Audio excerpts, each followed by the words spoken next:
여러분 반갑습니다. 영적 건강 채널에 오신 여러분을 진심으로 환영합니다. 오늘도 우리 삶의 진정한 주권자이신 하나님 안에서 세상이 줄 수 없는 참된 평안과 안식을 누리시기를 간절히 소망합니다. 우리는 지난 시간 거짓된 합의라는 죽음의 줄을 끊고 거룩한 독립성을 회복해야 한다는 0.1% 영웅들의 이야기를 나누었습니다. 남들이 다 간다고 해서 그 길이 정답이 아니며 때로는 멈춰서서 왜? 라고 묻는 용기가 우리를 살린다는 사실을 확인했습니다. 오늘은 그 여정을 우리 내면 가장 깊숙한 곳, 바로 우리 머릿속에서 끊임없이 들려오는 어떤 목소리에 대한 이야기로 이어가려 합니다. 오늘 영상의 제목은 내 안에 왜곡된 해석자를 잠재우라, 상처를 훈장으로 바꾸는 뇌의 비밀입니다. 여러분 혹시 이런 생각해 보신 적 없으십니까? 왜 내 인생은 이렇게 꼬였을까? 저 사람은 나를 무시하는 게 틀림없어. 나는 원래 이런 사람이야. 우리는 하루에도 수만 번씩 이런 독백을 합니다. 그런데 여러분, 정말 충격적인 사실을 하나 말씀드리겠습니다. 여러분 머릿속에서 끊임없이 상황을 설명하고 남을 비판하고 자신의 불행을 합리화하는 그 목소리가 사실은 여러분 자신이 아니라면 어떻게 하시겠습니까? 만약 그 목소리가 우리 뇌가 만들어낸 거짓말쟁이에 불과하다면요? 오늘 이 시간은 우리 뇌 속에 숨어있는 왜곡된 해석자의 정체를 밝히고 그가 써내려가는 비극적인 시나리오를 찢어버리는 시간이 될 것입니다. 그리고 나아가 우리에게 닥친 고난과 상처를 전혀 새로운 눈으로 바라보고 그것을 영광스러운 훈장으로 바꾸는 영적 연금술을 배우게 될 것입니다. 우리가 우리 자신을 속이고 있다는 사실을 가장 극명하게 보여주는 뇌과학 실험이 있습니다. 세계적인 뇌신경과학자 마이클 가자니가는 분리뇌 환자들을 대상으로 아주 흥미로운 실험을 진행했습니다. 우리 뇌는 좌뇌와 우뇌로 나뉘어 있고 이 둘은 뇌량이라는 다리로 연결되어 정보를 주고받습니다. 그런데 심한 간질 환자들의 경우 이 뇌량을 절단하는 수술을 받기도 합니다. 이렇게 되면 좌뇌와 우뇌는 서로 소통할 수 없는 말 그대로 두 개의 뇌를 가진 상태가 됩니다. 연구진은 한 환자의 좌뇌가 담당하는 오른쪽 시야에는 닭발 사진을 보여주고 우뇌가 담당하는 왼쪽 시야에는 눈 내리는 풍경 사진을 보여주었습니다. 그리고 환자에게 관련된 그림을 카드로 고르라고 했습니다. 좌뇌에 연결된 환자의 오른손은 당연히 닭 그림을 골랐고 우뇌에 연결된 왼손은 눈을 치우는 데 필요한 삽 그림을 골랐습니다. 여기까지는 문제가 없습니다. 진짜 놀라운 일은 연구진이 환자에게 왜 삽을 골랐습니까? 라고 물었을 때 일어났습니다. 언어 능력을 담당하는 것은 좌뇌입니다. 우뇌는 말을 못하죠. 그런데 좌뇌는 눈 내리는 풍경을 보지 못했습니다. 우뇌가 본 것을 모르는 상태죠. 그렇다면 좌뇌는 모르겠는데요. 내 왼손이 왜 저걸 집었지? 라고 대답해야 정상입니다. 하지만 환자는 1초의 망설임도 없이 이렇게 대답했습니다. 아, 그건 쉽죠. 닭발은 닭하고 관련 있고 닭장을 치우려면 삽이 필요하잖아요. 여러분, 소름 돋지 않으십니까? 좌뇌는 자기가 보지도 못한 눈이라는 정보를 모른 채 단지 자신의 눈앞에 있는 닭과 뜬금없이 선택된 삽이라는 두 개의 팩트를 연결하기 위해 순식간에 그럴듯한 거짓말을 지어낸 것입니다. 눈을 치우기 위해 삽을 고른 것이 팩트인데 닭장을 치우기 위해 골랐다고 완벽한 소설을 쓴 것이죠. 데이비드 이글먼은 그에 져서 인코그니토에서 이 좌뇌의 기능을 해석자라고 명명했습니다. 이 해석자는 끊임없이 우리의 행동과 감정에 대해 이유를 갖다 붙입니다.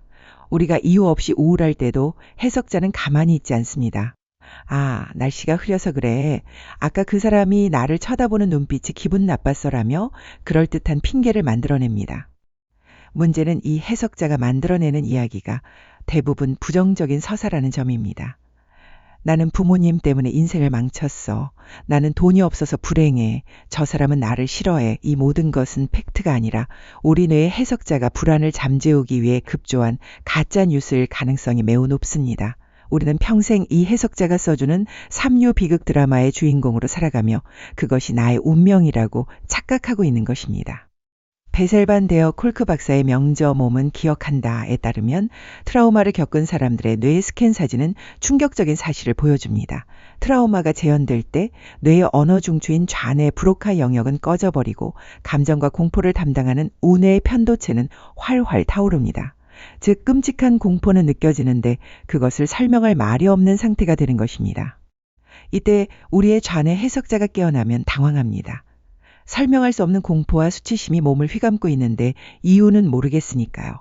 그래서 해석자는 가장 쉬운 이야기를 지어냅니다. 바로 내가 나빠서 그래. 내가 그때 거기를 가지 말았어야 했어 라는 자책의 스토리입니다. 피해자가 오히려 자신을 비난하는 이 비극적인 현상은 사실 뇌가 혼란을 견디지 못해 만들어낸 슬픈 창작물인 것입니다. 그렇다면 우리는 이 해석자의 거짓말에 속수무책으로 당해야만 할까요? 아닙니다. 우리에게는 이 해석을 다시 쓸 수 있는 놀라운 능력이 있습니다. 왜냐하면 우리는 고정된 기계가 아니라 살아있는 생명체이기 때문입니다.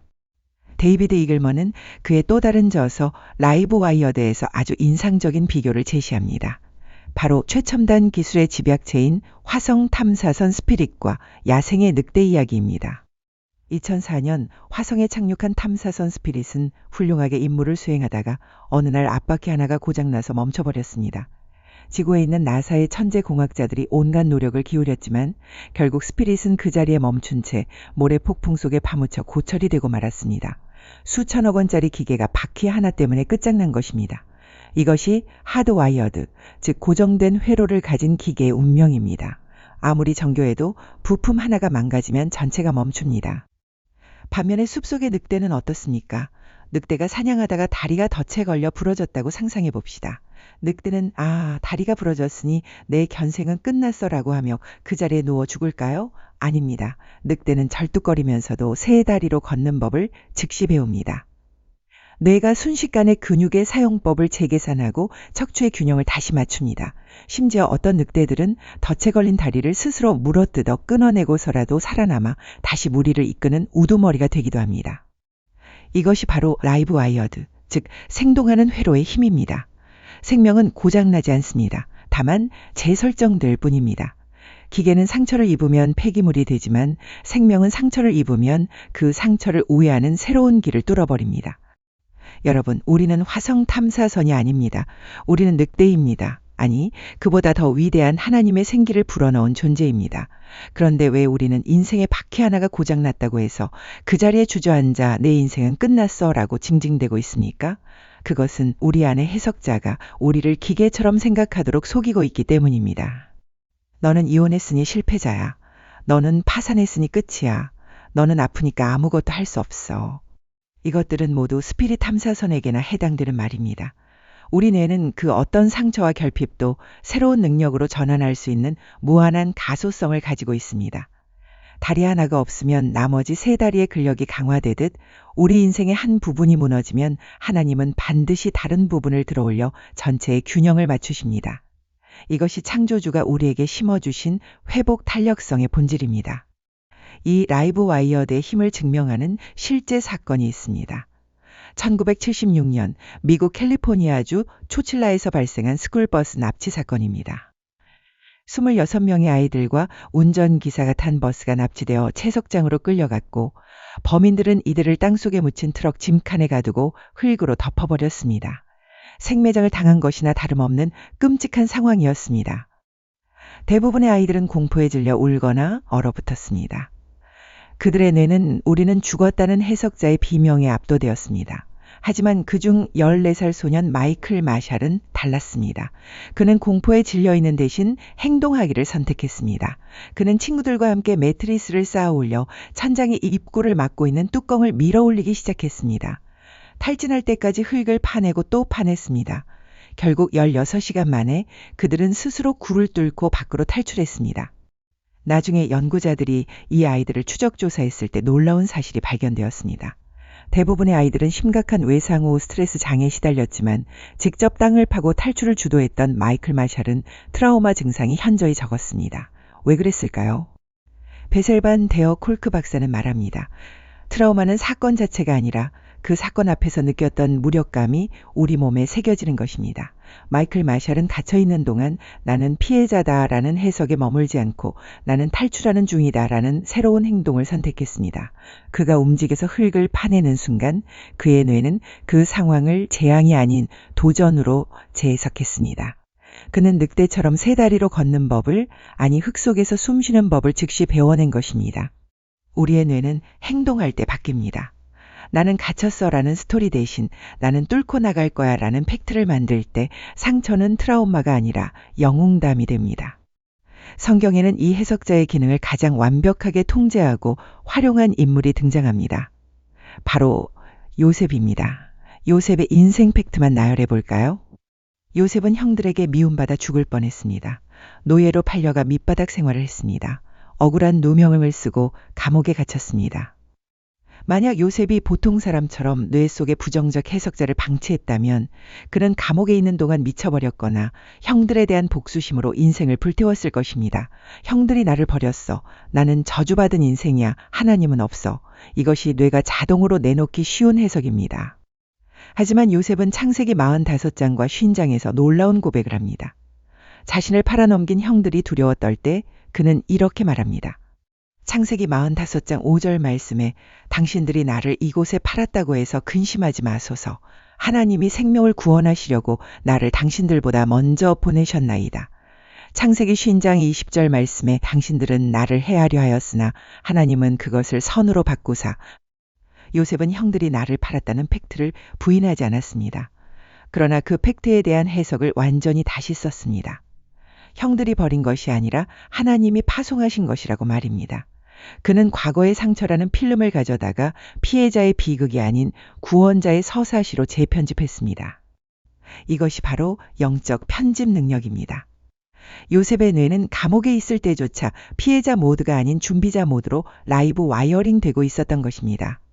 그가 총리가 되어 기근든 세상을 구할 수 있었던 것은 단순히 꿈을 잘 풀어서가 아니라 자신의 인생이라는 악몽을 하나님의 관점으로 해석해내는 탁월한 능력이 있었기 때문입니다. 우리 뇌의 해석자는 원래 변호사처럼 작동합니다. 내 잘못은 덮고 남의 잘못은 부풀려서 나를 보호하려 하죠. 하지만 성령 충만한 사람의 해석자는 선지자처럼 작동합니다. 현재의 고난 속에서 하나님의 섭리를 읽어내고 상처를 사명으로 연결합니다. 그렇다면 우리도 요셉처럼 그리고 새의 다리에 늑대나 흙을 파고 나온 소년처럼 살아가기 위해서는 어떻게 해야 할까요?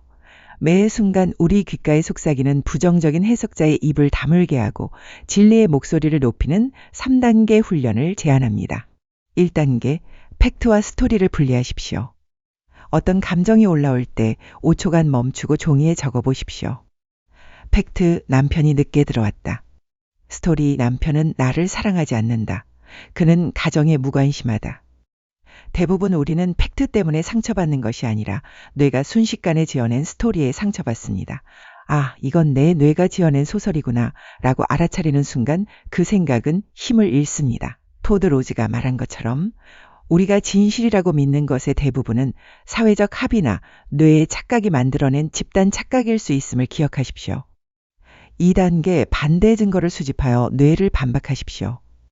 부정적 해석자가 너는 쓸모없어라고 속삭일 때 법정에서 변호하듯이 반대 증거를 들이대십시오. 아니, 나는 오늘 아침 일찍 일어나 기도를 했어. 나는 지난주에 친구의 이야기를 잘 들어주었어. 하나님은 나를 천하보다 귀하다고 하셨어. 마틴 셀리그먼의 긍정 심리학에서는 이를 논박이라고 부릅니다. 우리 뇌는 가만히 두면 부정적인 잡초가 자라지만 의식적으로 긍정의 씨앗을 심고 논박하면 회로는 바뀝니다. 나는 실패자가 아니라 경험을 쌓고 있는 늑대야 라고 선포하십시오. 3단계, 상처를 훈장으로 재명명하십시오. 과거의 아픈 기억이 떠오를 때마다 그 이름표를 바꿔 달아주십시오.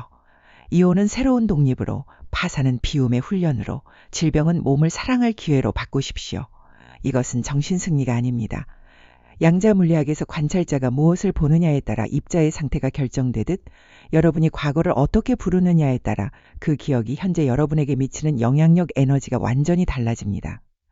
요셉이 노예 생활을 유학 생활로 재해석했듯이 여러분의 고난을 하나님이 주신 커리큘럼으로 받아들이십시오. 사랑하는 영적 건강 가족 여러분, 여러분은 여러분 인생이라는 영화의 힘없는 조연이나 피해자가 아닙니다. 하나님은 여러분에게 자유의지라는 메가폰을 쥐어주시고 이 영화의 감독이자 주연으로 세우셨습니다. 지금까지 여러분의 뇌 속에 숨어있는 거짓 해석자가 써준 대본대로 살았다면 이제는 그 대본을 찢어버리십시오. 컷! 하고 외치십시오.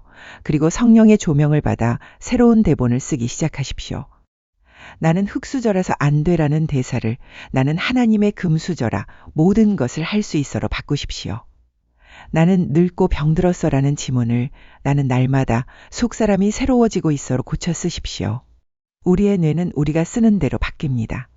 늑대가 다리 하나를 잃고도 새로운 균형을 찾아 숲을 누비듯 여러분의 뇌는 어떤 시련 속에서도 다시 일어설 준비가 되어 있습니다. 하나님이 우리를 그렇게 라이브 와이어드하게 만드셨기 때문입니다. 상처를 부끄러워하며 숨기지 마십시오. 그 상처는 여러분이 치열한 생존의 전투에서 살아남았다는 증거이자 0.1%의 영웅만이 달 수 있는 영광스러운 훈장입니다. 예수님의 손과 옆구리에 있는 상처가 부활의 증거가 되었듯 여러분의 상처는 누군가를 살리는 치유의 약재가 될 것입니다. 오늘 하루 내 안에 해석자가 떠드는 소리에 휘둘리지 않고 오직 하나님의 말씀만이 내 삶의 해설이 되게 하십시오.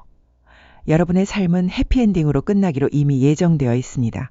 그 믿음의 눈으로 오늘을 편집하고 내일을 창조하십시오. 시청해 주셔서 감사합니다. 다음 시간에는 우리 육체의 한계를 뛰어넘어 눈에 보이지 않는 영적 실제를 어떻게 구체적으로 감각하고 체험할 수 있는지 혀로 세상을 보는 놀라운 과학기술과 영성의 비밀을 가지고 여러분을 찾아뵙겠습니다. 평안하십시오.